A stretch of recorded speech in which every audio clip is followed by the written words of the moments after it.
இவர் சிறந்த மேடை பேச்சாளர், கவிஞர், பட்டிமன்ற பேச்சாளர் மற்றும் ஆன்மீக சொற்பொழிவாளர். கம்பராமாயணத்தை ஒட்டி புதுக்கவிதை பாலகாண்டம், அயோத்தியா காண்டம் என்ற நூலையும், கேள்வி பதில் மேடையில் ராமாயண ரகசியங்கள் என்ற நூலையும், வியவசிக்கும் பேர்கள், தமிழன் என்று சொல்லடா, சிகரத்தை தொட, சிறகை என்ற பிறவகை நூல்களையும் படைத்துள்ளார். இவர் எழுதிய புதுக்கவிதையை பாலகாண்டம் என்ற நூலை உலக தமிழ் பல்கலைக்கழகம் 2019ஆம் ஆண்டில் சிறந்த நூலாக தேர்வு செய்யப்பட்டது என்பது உங்கள் கலவரையோடு குறிப்பிடத்தக்கது. அதோடு அதே ஆண்டு சென்னை கம்பன் கழகம் அண்ணாவுக்கு தமிழ் விதி என்ற விருதையும் வழங்கி சிறப்பு செய்திருக்கிறது என்பது கூடுதல் மகிழ்வான செய்தி. ஆகவே இப்பொழுது பேராசிரியர் கார்த்தி முருகானந்தம் ஐயா அவர்களுக்கு அம்பத்தூர் கம்பன் கழகத்தினுடைய பொருளாளர் அவர்கள் சிறப்பு செய்யுமாறு அன்போடு மேடைக்கு அழைக்கின்றேன்.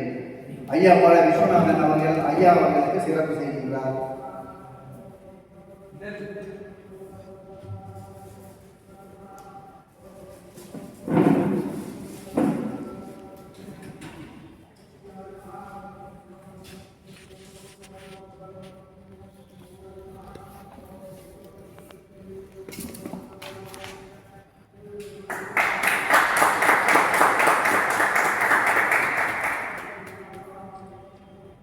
சிறப்பாக காண்பிக்கும்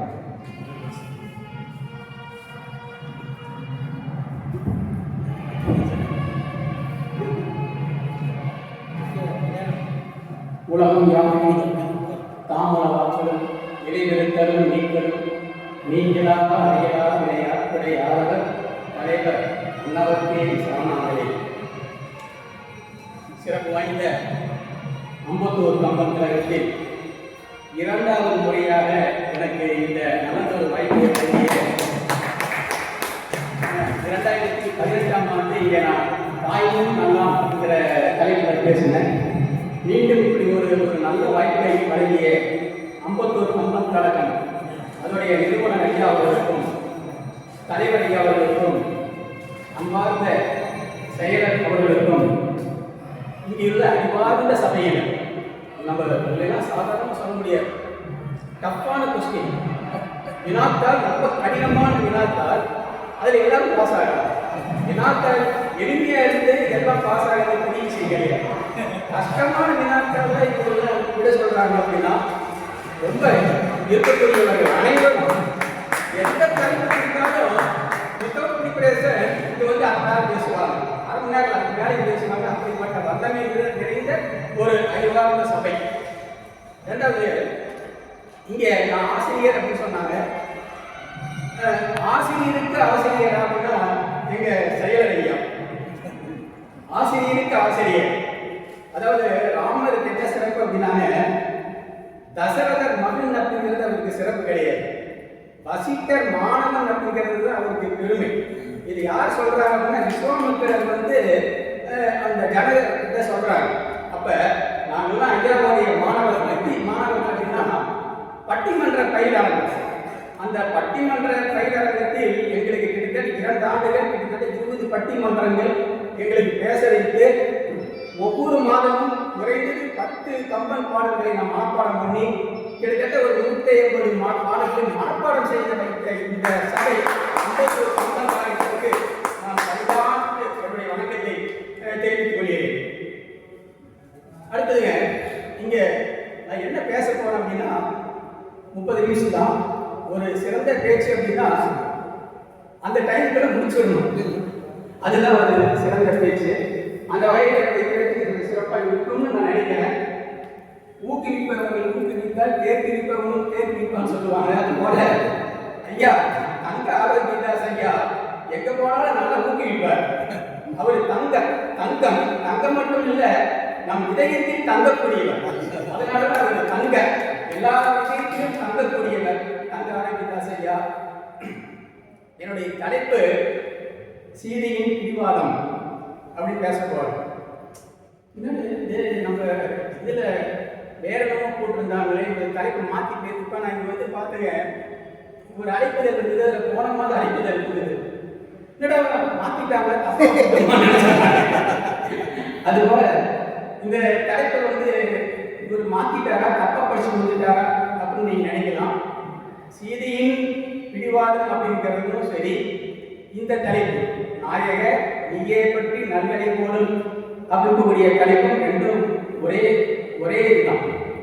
அதாவதுங்க, இந்த சீதையின் பிடிவாதம் அப்படின்னு சொன்னோம்னா எதற்காக சீதை பிடிவாதம் பிடித்தார்? சாதாரண பெண்கள் பிடிவாதம் பிடிப்பாங்க, அது இயல்பு. ஆனா ஜெகன்மாதா அவங்க ஒன்று அறியாதவங்க கிடையாது. அவங்க ஏன் பிடிவாதம் பிடித்தாங்க அப்படிங்கிறது தான் இங்க கேள்வி. சீதை வந்துங்க 3 இடங்கள்ல பிடிவாதம் பிடித்திருக்காங்க. நான் படிச்ச வரைக்கும், எனக்கு என்னுடைய அறிவு கேட்டு வரையும் 3 இடங்களில்.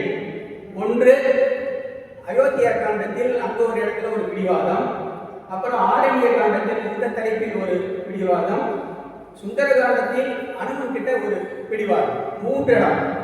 இப்ப இதெல்லாம் என்ன காரணம் அப்படிங்கிறத நான் ஆராய்ப்போம். இதுக்கு எதுக்காக சீதை, அதாவது இந்த கம்ப ராமாயணத்துல கம்பர் என்ன சொல்ல வர அப்படின்னா, மனைவியோட பேச்சை கேட்கலாமா அப்படிங்கிறது ஒரு மிகப்பெரிய கேள்வி.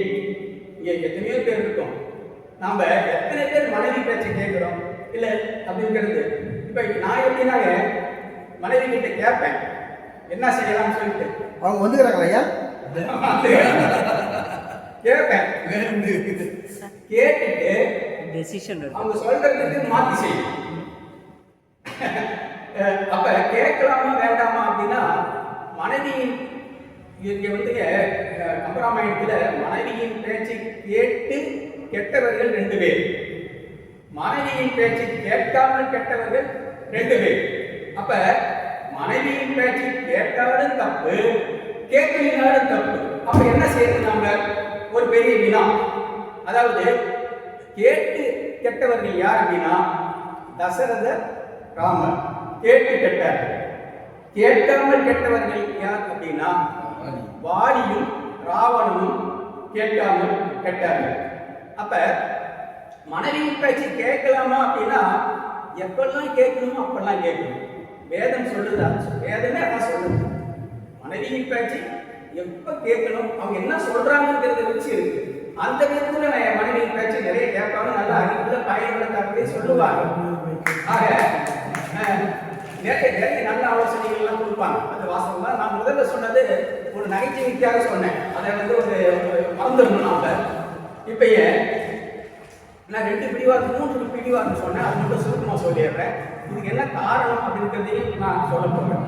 முதல் பிடிவாதம் அயோத்தியா காண்டத்திலேயே கைகேயி வரம் வாங்கிட்டு காட்டுக்கு அனுப்புறாங்க. என்னது? ஆயுசூரையெல்லாம் கருதனியால நீ போய் ஆயுதம் சடைகள் தாங்கி நாங்களும் தவம் மேற்கொண்டு கூலி வெங்கானம் புண்ணிய நதிகளாடி 2 ஆண்டில் வா என்று ஏறினான் அப்படின்னு சொல்லிட்டு கைகேயே அனுப்புறாங்க காட்டுக்கு. அப்ப ராமர் எங்க வர்றாரு? எல்லாத்தையும் அவங்க அம்மா கிட்டையெல்லாம் விடைபெற்று கொண்டு சீதை கிட்ட வராங்க. சீதை இந்த கரையில் இருக்காங்க, சீதை கிட்ட வராங்க. 2 அத்தை கோசலை சுமத்திலே அழுதுட்டு வராங்க. அவங்க அழுதுட்டு வந்த பார்த்த உடனே சீதைக்கு என்ன ஆகுது அப்படின்னா, மாமனாருக்கு தான் என்ன ஆயிடுச்சோ, ஏன்னா அவங்களுக்கு உடம்பு முடியாமல் இருந்தாரு, தசரதர் எதுவும் ஆயிடுச்சோ அப்படின்னு தான் முதல்ல நினைக்கிறாங்க. ஆனா அதெல்லாம் இல்லை. ராமன் சொல்றாரு, நான் வந்து இந்த மாதிரி காட்டுக்கு போறேன், நாடு எனக்கு இல்லை அப்படின்னு சொன்ன உடனே அதற்காக சீதை வருந்தேன். சீதை ஏன் வருந்தினாள் அப்படின்னாங்க, என்னை இருத்தி என்றாய், அதாவது நீ வருந்தலை நீங்குவன் யார், நீ வருத்தப்படாத, நான் போயிட்டு வரேன் அப்படின்னு சொன்னதுனால சீதைக்கு வருத்தம். அப்ப சீதை வந்து என்ன கேட்கிறான்னா, காரணம் கேட்கிறேன். வந்துங்க ஒரு மனைவியானவள் கணவன் ஏதோ சொன்னா ஏன் கேட்குது, எது சொன்னாலும் அப்படி இருக்கக்கூடாது. சீதை கேட்கிறான், அதாவது எதற்காக என்ன வேண்டாம் தெரியுங்க காட்டுக்கு, என்ன காரணம் அப்படின்னு கேட்கும் பொழுதுங்க ராமன் சொல்றாரு, அந்த காட்டுல இரவு நேரத்தில் கூட அங்குள்ள பாடுகள் சுடும், அப்படிப்பட்ட பாடுதான்.